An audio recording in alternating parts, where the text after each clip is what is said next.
Hello everyone. இன்னைக்கு நம்ம graph of linear function Excel sheetல எப்படி போடுறது அப்படிங்கறத பத்தி இந்த வீடியோல நம்ம பார்க்க போறோம்.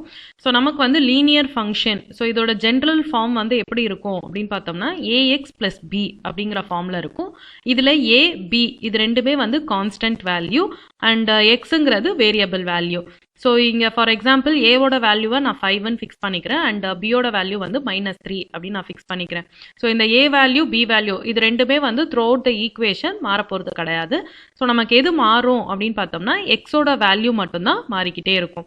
அதனால தான் x வந்து நம்ம வேரியபிள் அப்படினு சொல்றோம். So நம்ம வந்து first f of x இங்க எழுதிக்கலாம். So a ஓட வேல்யூ 5 அப்படிங்கிறதுனால 5 times of x then b ஓட வேல்யூ வந்து -3ங்கிறதுனால 5x -3 அப்படிங்கிறது தான் என்னோட லீனியர் ஃபங்க்ஷன். So இதுதான் இப்போ வந்து என்னோட f of x. அடுத்து நான் வந்து இதுக்கு லீனியர் ஃபங்க்ஷன் ஃபைண்ட் பண்ண போறேன் இல்லையா? ஸோ அதனால எக்ஸுக்கு ஒரு சில வேல்யூஸ் வந்து நான் இங்கே எடுத்திருக்கேன். ஸோ நான் எடுத்திருக்க வேல்யூஸ் தான் எடுக்கணும்னு அவசியம் கிடையாது. எனி வேல்யூஸ் நம்ம வந்து கொடுத்துக்கலாம். இப்போ நம்ம இங்கே வந்து பாசிட்டிவ் நெகட்டிவ் 0 அந்த மாதிரி ஒரு சில வேல்யூஸ் வந்து நான் இங்கே கொடுத்துருக்கேன். இப்போ நம்ம வந்து ஃபர்ஸ்ட் f of x இங்கே கால்குலேட் பண்ணிக்கலாம். ஸோ எனக்கு ஃபர்ஸ்ட் வேல்யூ வந்து இந்த செல்லில் வேணும். அதனால இந்த செல்லை வந்து நான் ஃபர்ஸ்ட் செலக்ட் பண்ணிக்கிறேன்.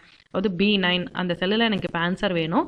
ஸோ அதை வந்து நான் இங்கே ஃபர்ஸ்ட் செலக்ட் பண்ணிட்டு இங்கே ஃபார்முலா பாரில் போயிட்டு நம்ம எப்பயுமே ஃபார்முலா ஸ்டார்ட் பண்ணும்போது ஈக்குவல் டு சைன் போட்டு தான் ஸ்டார்ட் பண்ணும். ஸோ நான் ஈக்குவல் டு சைன் போட்டுறேன். அடுத்து வந்து பிராக்கெட் ஓப்பன் பண்ணிட்டு நமக்கு இங்கே ஃபங்க்ஷன் வந்து என்னன்னா 5x -3 இல்லையா? So 5 times of x. So அதனால 5 டைம்ஸ் ஆஃப் மல்டிப்ளிகேஷனுக்கு நான் இங்கே வந்து இந்த ஸ்டார் சிம்பிள் யூஸ் பண்ணிக்கிறேன். அண்ட் எக்ஸுக்கு வந்து எக்ஸோட வேல்யூவை நான் டைப் பண்ணுறதுக்கு பதிலாக இந்த எக்ஸ் இருக்கிற செல்லையே நான் வந்து செலக்ட் பண்ணிக்கிறேன். பண்ணிட்டு நான் வந்து இந்த க்ளோஸ் பண்ணிக்கிறேன் இந்த ப்ராக்கெட்டை. அடுத்து வந்து எனக்கு -b வேல்யூ இருக்கு இல்லையா? ஸோ -3 அதை நான் போட்டுட்டா எனக்கு வந்து இந்த ஈக்குவேஷனை நான் இங்கே எழுதிட்டேன். கொடுத்துட்டு நான் வந்து என்ட்ரு கொடுத்துட்டேன் அப்படின்னா எனக்கு வந்து f of x இந்த ஃபர்ஸ்ட் வேல்யூவோட f of x ஓட வேல்யூ வந்து எனக்கு இங்கே கிடச்சிரும்.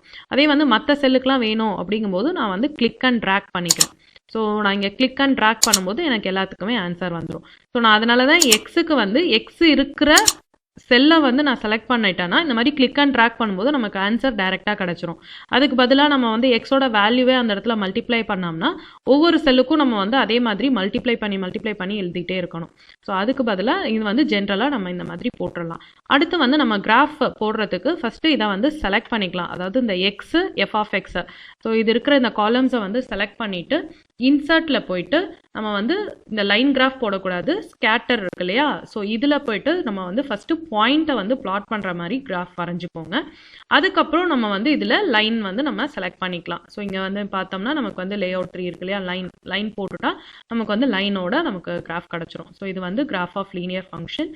நம்ம வந்து இதை மூவ் பண்ணிக்கலாம், எங்கே வேணுமோ நம்ம அதை அங்கே வந்து ஃபிக்ஸ் பண்ணிக்கலாம், எப்படி வேணால் பண்ணிக்கலாம். ஓகே, அதுக்கப்புறம் இதுக்கு வந்து டைட்டில் ஆட் பண்ணுறதோ இல்லை வந்து ஆக்சஸ் டைட்டில் இதெல்லாம் வந்து நம்ம கொடுத்துட்டு நம்ம வந்து கிராஃபை வந்து டெக்கரேட் பண்ணிக்கலாம். ஸோ இவ்வளோ தான் இங்கே ரொம்ப ஈஸியாக நம்ம வந்து கிராஃப் ஆஃப் லீனியர் ஃபங்க்ஷன் வந்து எக்ஸல் ஷீட்டில் ஒரு நொடியில் போட்டுடலாம். தேங்க்யூ.